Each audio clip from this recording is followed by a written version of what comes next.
4:30 वाजता बाजीवर शाल अंगावर घेऊन बसले होते. मी म्हटलं बाबा तुम्ही इथं? बाबांनी सांगितलं आज सर नाहीत, मामाही नाहीत, मुलं रात्री उठतात ना म्हणून थोडं जागसूत झोपावं लागतं. त्यावेळेस वाटलं की अरे जगासाठी खरे साधू असतात ना ते ही माणसं आहेत. बाबाबद्दल भरपूर बोलण्यासारखं आहे, परंतु बाबाच्यामुळे या ठिकाणी येण्याचा योग आला. या कीर्तनाच्या साथीसाठी उपस्थित महाराज मंडळी, परमपूज्य आदरणीय या ठिकाणी आज माझ्या संग आळंदीत रात्री ते आले होते. त्यांचा कार्यक्रम होता आज, परंतु बाबांच्या प्रेमामुळे त्यांनी काहीतरी ऍडजस्टमेंट करून या ठिकाणी मुद्दाम या ठिकाणी आपल्या कार्यक्रमाला भेट दिली. ते आमचे परम मित्र. आमच्या जीवनात काही जरी संकट आलं तरी आम्हाला बऱ्या वाईट एकदम व्यवस्थित सल्ले देणारे आमचे विठ्ठल शास्त्री चनगटे महाराज. त्याचबरोबर गायनाचार्य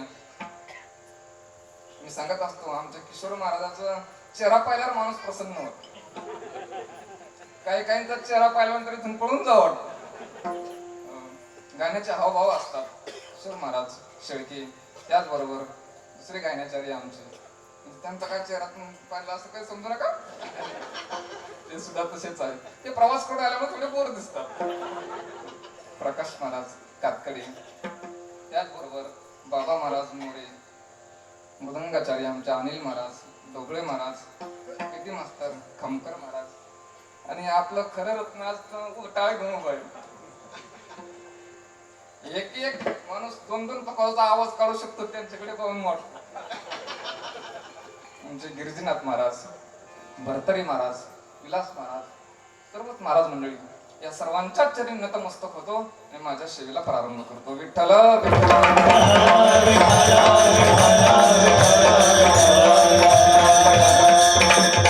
ऐका, अभंग 5 चरणाचा आहे. किती चरणाचा? 5 चरणाचा. या अभंगातून जगद्गुरु श्री संत तुकोबाराय संत जीवनातील आत्मत्वाचा निश्चय प्रकट करतात. आत्मत्वाचा निश्चय. ऐका, भक्तीची साधना करत असताना, परमार्थाची साधना करत असताना परमार्थिक मनुष्याच्या जीवनामध्ये एक निश्चय होणं अत्यंत महत्वाचं आहे. जीवनामध्ये एक निश्चय झाला पाहिजे. जोपर्यंत परमार्थिक मनुष्याचं जीवन एका निश्चयापर्यंत जाऊन पोहोचत नाही तोपर्यंत त्याचं जीवन पूर्णत्वाला जाऊ शकत नाही. तुकोबाराय बोलतात ना, निश्चयाचे बळ तुका म्हणे तेची फळ. निश्चय व्हावा. माऊली बोलतात, बुद्धी निश्चय आत्मज्ञान ब्रह्मरूप भावे आपण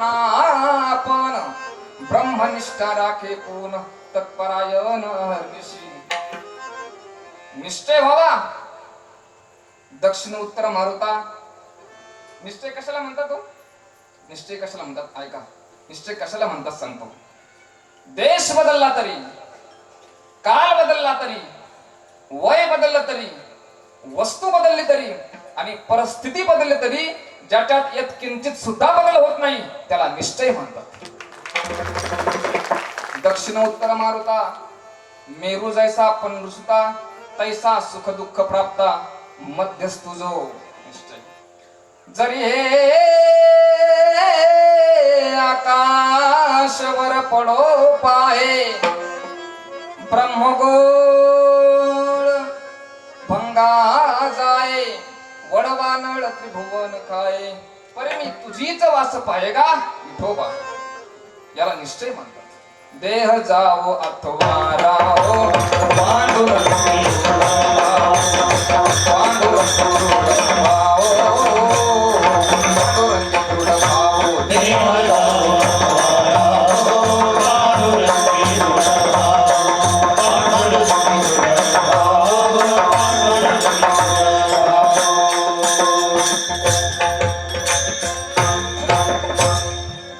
कितीही कठोर प्रसंग येऊ द्या, ज्याच्यात बदल होत नाही त्याला निश्चय म्हणतात. कितीही कठोर प्रसंग येऊ द्या. एका जणाचं नवीनच लग्न झालेलं होतं. नदीच्या काठावर त्याचं घर होतं. पाऊस काळाचे दिवस होते. धो धो धो धो पाऊस आला. नदीला महापूर आला आणि महापूर आल्यानंतर त्याचं घर वाहून गेलं. उद्ध्वस्त झाला. काय करावं काही सुचेना. त्यावेळेस त्याच गावात त्याचे एक आदर्श शिक्षक होते. त्यांच्याकडे तो गेला आणि म्हणतोय, काय म्हणतोय, ओळखलं का सर मला पावसात आलं कोणी, कपडे होते करदमलेले केसावरती पाणी, करदमलेले म्हणजे चिखलाने भरलेले. क्षणभर बसला नंतर हसला, बोलला वरती पाहून, गंगामाई पाहुणी आली गेली घरट्यात राहून. भिंत पडली चूल विजली, होते नव्हते नेले, प्रसाद म्हणून पापण्यामध्ये पाणी थोडे ठेवले आणि रडायला लागला. सरांना त्याची दया आली आणि सरांनी त्याला मदत करावी म्हणून खिशात हात घातला. खिशाकडे हात जाताच हसत हसत उठला. पैसे नको सर, जरा एकटेपणा वाटला. आणि शेवट तो म्हणतोय, मोडून पडला संसार तरी मोडला नाही कणा, पाठीवरती थाप टाकून फक्त लढ म्हणा दुसरा संसार. याला म्हणतात निश्चयाने जगणं, निश्चयाने जगावं. हो, निश्चय वेगळा आणि निर्णय वेगळा. जो क्षणाक्षणाला बदलतो त्याला निर्णय म्हणतात. अनेक बुद्धीचे तरंग क्षणोक्षणा पालटती रंग, धरू जाता संगत तो होय बाधक. आणि साधू संतांच्या आशीर्वादाने भगवत कृपेने जो होत असतो त्याला निश्चय म्हणतात. असा निश्चय कधी होत असतो? निश्चय संतांच्या संगतीत गेल्यानंतर होत असतो. बैसता संतांची संगती, कळो आले कमळापती, आपुले कोणीच नव्हती. निश्चय निश्चय चित्ती दृढ झाला, संतांच्या संगतीत जा, निश्चय म्हणून. वास्तविक पाहता, तात मिले पुनि मात मिले, सुत भात मिले युवती सुखदाई, राज मिले गज बाज मिले, सब साज मिले मन वांछित पाई, लोक मिले सुर लोक मिले, विधि लोक मिले वैकुंठ जाई, सुंदर मिले और सब सुख पर संत समागम दुर्लभ भाई. संतांची भेट अवघड आहे. बहु अवघड बहु अवघड बहु अवघड बहु अवघड आहे संत भेट. बहु अवघड बहु अवघड बहु अवघड बहु अवघड आहे संत भेट. बहु अवघड बहु अवघड बहु अवघड बहु अवघड आहे संत भेट. बहु अवघड बहु अवघड बहु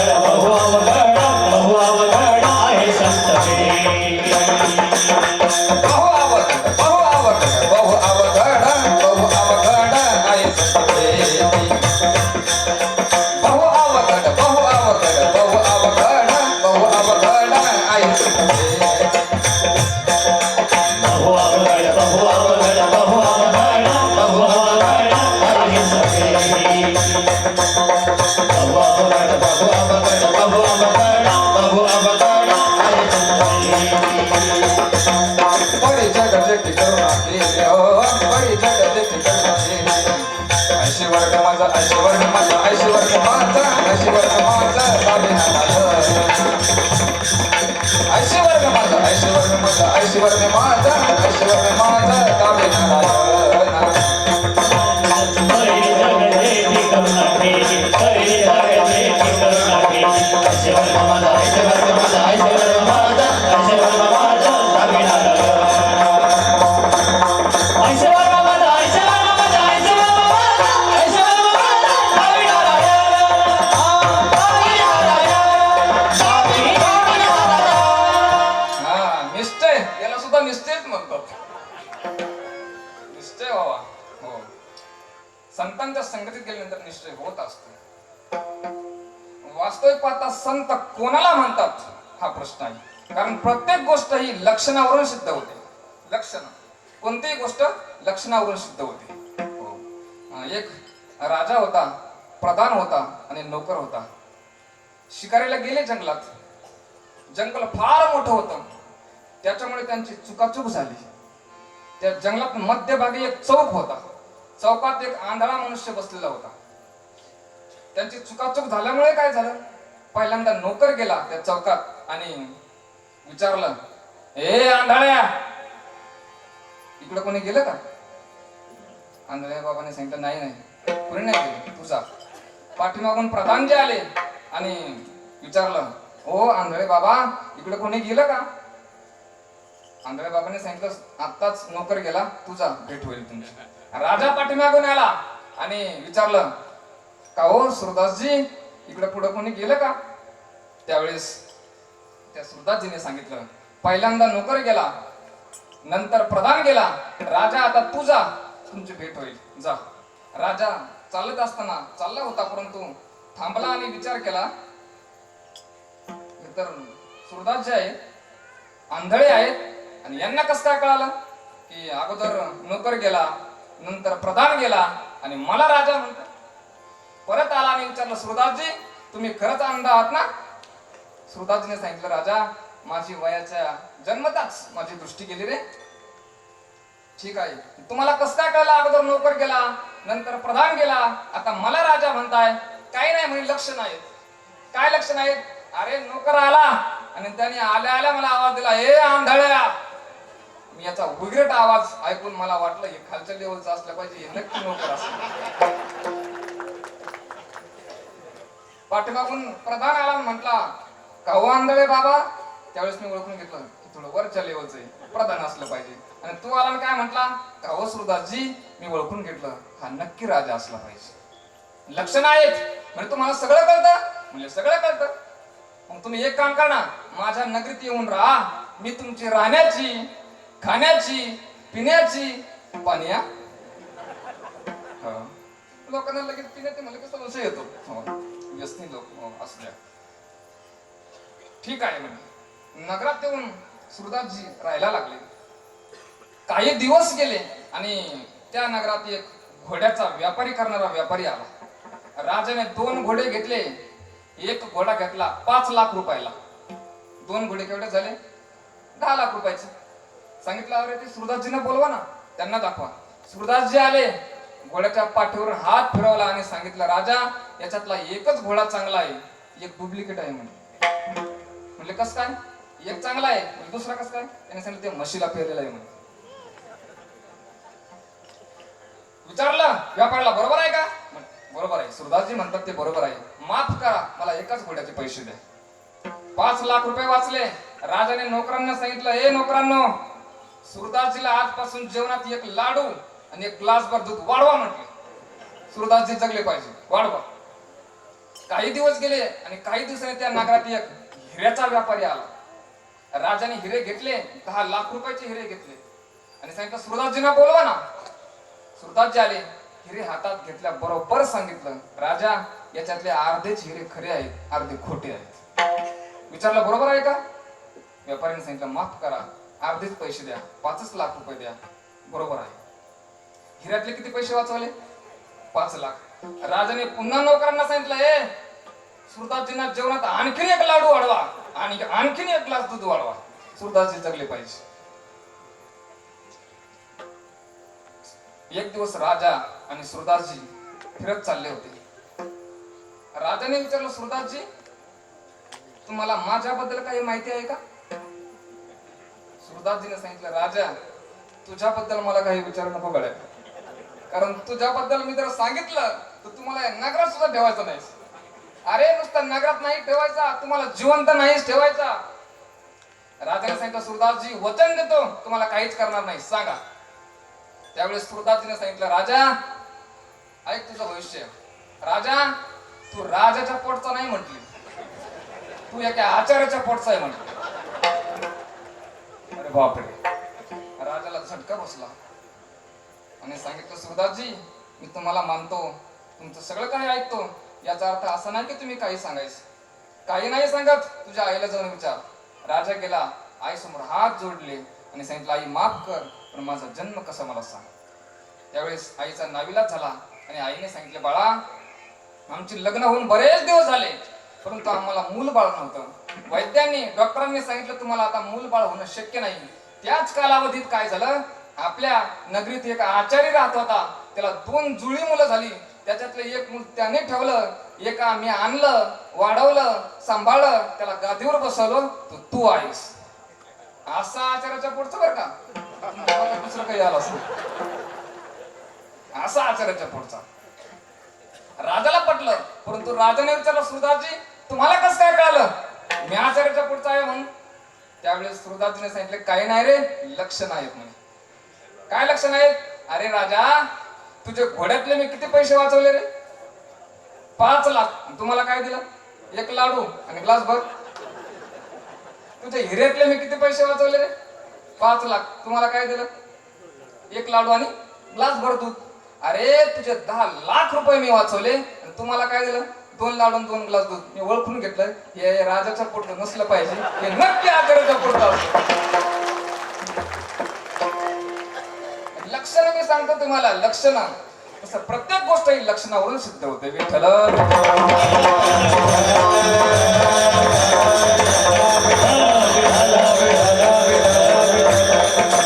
संतत्व हे सुद्धा लक्षणावर सिद्ध होतं. बाह्य रंगावर जाऊ नका. हो, गुळे माखुन्या ठेविला दगड किंवा गुळे माखुन्या दगड ठेविला तैसा दिसे भला लोकाचारी. अंतरी विषयाचे लागले पै पिशे बाहेरला बेशे भुलवी लोका. बाहेरल्या विषयावर जाऊ नका, फसगत होईल. संतत्व हे लक्षणावरून सिद्ध होतं. आणि अंतरंग लक्षण संतांच्या 3 व्याख्या केल्या. पहिली व्याख्या आहे काय? ज्यांच्या जीवनातलं साध्य परमात्मा असतं त्यांना संत म्हणतात. तेची संत ज्यांचा हेत विठ्ठली. साध्य परमात्मा असावं, साध्य परमात्मा असावं. ऐका, आपला देह आहे एक आणि गोष्टी किती करायच्या? 2. संसार आणि परमार्थ. कशा करायच्या?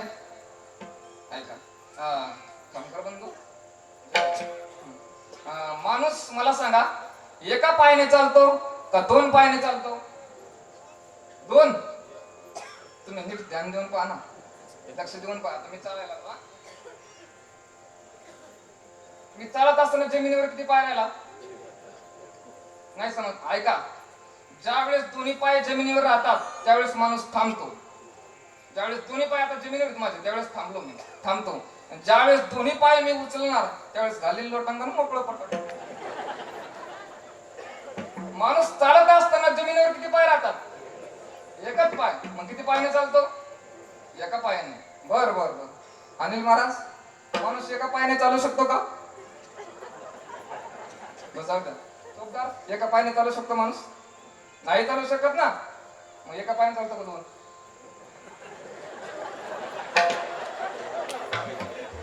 माणूस किती पायाने चालतो? 2. अहो तुम्ही ध्यान देऊन पहा ना. अहो एकच पाय जमिनीवर राहतो, एका पायाने चालतो. हा, एका पायाने चालू शकतो का? हे आपलं असं रात्रभर चालेल.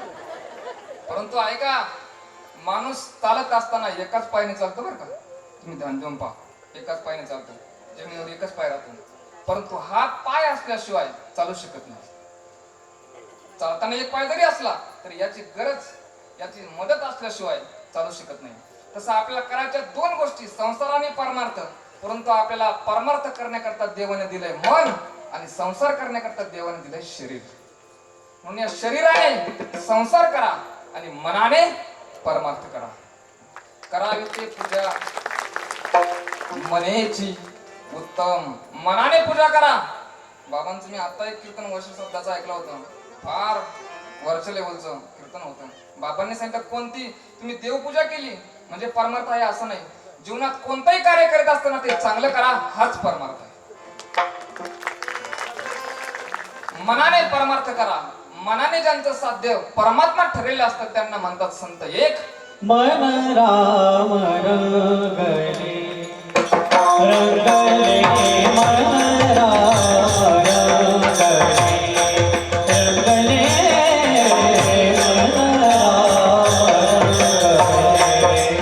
रंगले मन राम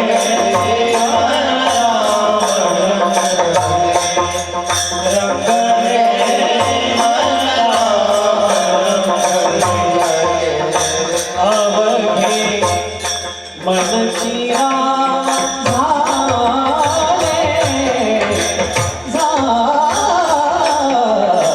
मन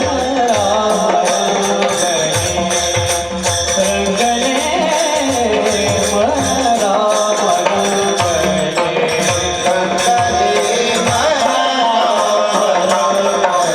रंगले मन राम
म्हणतात. आणि दुसरी व्याख्या सांगितली, संत तोची जाना जगी दया क्षमा ज्याचे अंगी. दया क्षमा ज्यांच्याकडे आहे त्यांना म्हणतात संत. दोन. आणि माऊलींनी संतांची तिसरी व्याख्या केली, आत्मज्ञाने चोखडी संत जी माझी रुपडी तेथ दृष्टी पडो आवडी कामिनी जैशी. ज्यांना आत्मज्ञान झालेलं आहे त्यांना म्हणतात संत. आता आत्मज्ञान म्हणजे काय? आपलं ज्ञान. आत्मज्ञान म्हणजे आपलं ज्ञान. आता आपलं ज्ञान आपल्याला नाही का? आपलं ज्ञान आपलं आहे ना. चोपदार, तुमचं ज्ञान तुम्हाला आहे ना? कोण आहात तुम्ही? चोपदार आहे तर मला दिसलं ना. बरं जाऊ द्या. तुमचं नाव काय? रमेशराव त्यांचं नाव आहे. ठीक आहे. मी तुम्हाला काय विचारलं, तुम्ही कोण आहात? आणि तुम्ही काय सांगितलं मला? तुमचं नाव सांगितलं. बरोबर आहे ना? मग तुम्ही कोण आहात? बरं जाऊ द्या. रमेशराव जन्माल्यानंतर किती दिवसांनी आले? तुमच्याकडे नाव कधी ठेवतात? 12 दिवसांनी ना. ते घोगऱ्या वगैरे असं नाव ठेवतात ना 12 दिवसांनी. म्हणजे रमेशराव जन्माल्यानंतर किती दिवसांनी आले? 12 दिवसांनी. बरोबर आहे ना?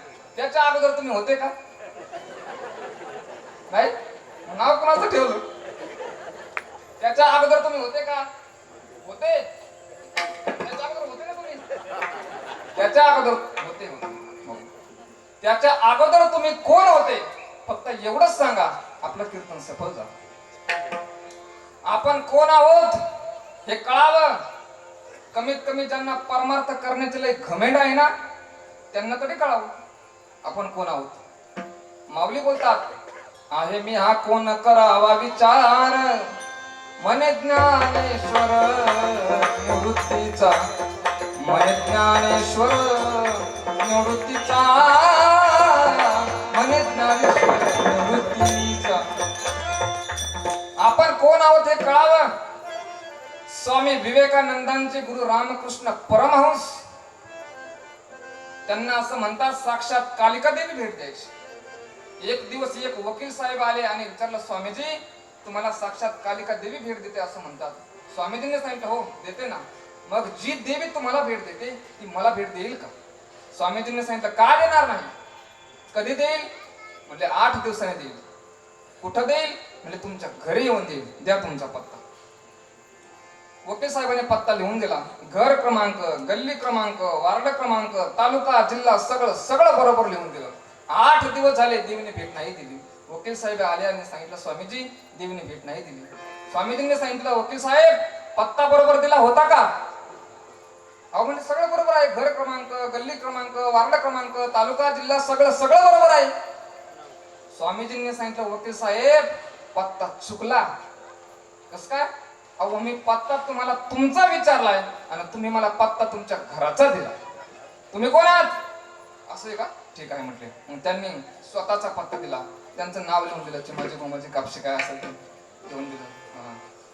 कलर बरोबर लिहून दिला, उंची बरोबर लिहून दिली, सगळं बरोबर लिहून दिलं. पुन्हा 8 दिवस झाले देवीने भेट नाही दिली. पुन्हा वकील साहेब आले आणि विचारलं, स्वामीजी पुन्हा 8 दिवस झाले देवीने भेट नाही दिली. स्वामीजींनी सांगितलं, आता तरी पत्ता बरोबर दिला होता का? म्हणजे सगळं बरोबर आहे. असं माझं नाव बरोबर आहे, उंची बरोबर आहे, कलर बरोबर आहे, सगळं बरोबर आहे. स्वामीजींनी सांगितलं, वकील साहेब पत्ता चुकला. कस काय? अहो पत्ता मी तुम्हाला तुमचा विचारलाय आणि तुम्ही मला पत्ता तुमच्या घराचा देहाचा दिलाय. तुम्ही कोण आहात? वकील साहेब म्हटले, मग मी कोण? एवढं तरी तुम्हाला कळालं ना, लगेच देवी भेट देते. म्हणून आपण कोण आहोत हे कळावं. आपण कोण आहोत. ज्यांना आपण कोण आहेत हे कळालेलं आहे त्यांना म्हणतात संत. एक. आणि आत्म्याबद्दल, स्वरूपाबद्दल म्हणजे चैतन्याबद्दल म्हणजे मी बद्दल ज्यांचा योग्य निश्चय झालेला आहे त्यांना म्हणतात संत. जगद्गुरु श्री तुकोबा महाराजांना विचारलं, महाराज तुम्ही कोण आहात? तुमचा आत्म्याबद्दल, स्वरूपाबद्दल, चैतन्याबद्दल म्हणजे मी बद्दल काय निश्चय झालेला आहे? मी वासुदेव